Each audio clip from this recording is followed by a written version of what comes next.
Do you struggle to understand the difference between IC and OOC and why they even matter so much? Well, as someone with over 2 decades worth of acting and improv experience, as well as almost 4 years in the RedM roleplay community, I have seen firsthand the pitfalls of getting these two confused. So in this video, I'm going to explain what IC and OOC actually mean, why it's so important to keep them separate, and how confusing them can negatively affect both your roleplay experience and even your real-life friendships. Let's start with IC. IC stands for in character.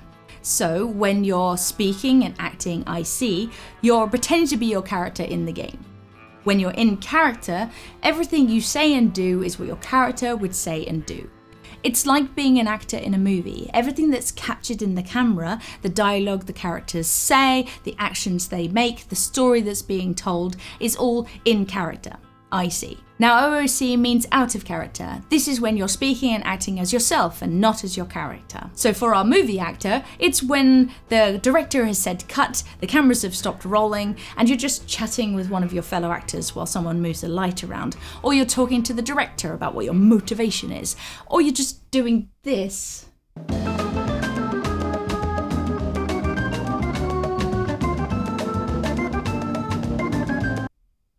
Which is pretty much what most actors do between takes. So that's what they both mean. When you're in character, you're the character, and when you're out of character, you're just yourself.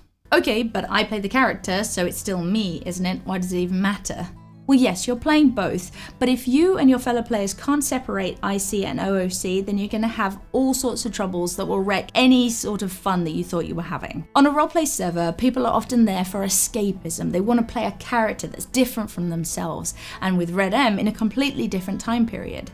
So when in the middle of a scene, a character suddenly says something out of character, like, "Oh shoot bro, phone's ringing, going AFK, back in a mo," it completely disrupts the flow and can cause confusion and frustration amongst the other players. We'll often call it immersion breaking. Plus, many RedM servers actually have a rule that says you have to stay in character while on the server, so this incident would actually even be a rule break on some servers.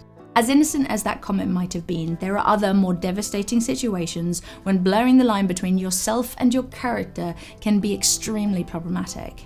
A common mistake new roleplayers make is reacting out of character to something that happened in character. For example, say your character's in a gang war with another group, and your character keeps getting kidnapped or gunned down by this one other character.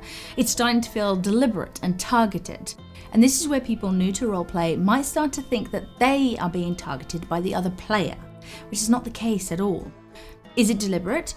Yes. Is it targeted? Yes. But is it against you? No. It's against your character. If someone was bullying you and targeting you, would it suck? Heck yes. No one wants to be attacked and bullied. But remember, you're on a roleplay server. And roleplay is about storytelling. And storytelling thrives on conflict. So having this other character targeting your character and the conflict that generates is an absolute gift. And you should run with it and see where the story takes you. If instead you get all salty about it, jump on Discord and start ranting at the other player, not only do you destroy the roleplay that has been created because nobody is going to want to roleplay with you anymore, you also might have just destroyed friendships. I go more into conflict and storytelling in other videos, but always remember, you are not your character. So now you know what IC and OOC mean, but what about all these other acronyms in roleplay? Let's talk about them.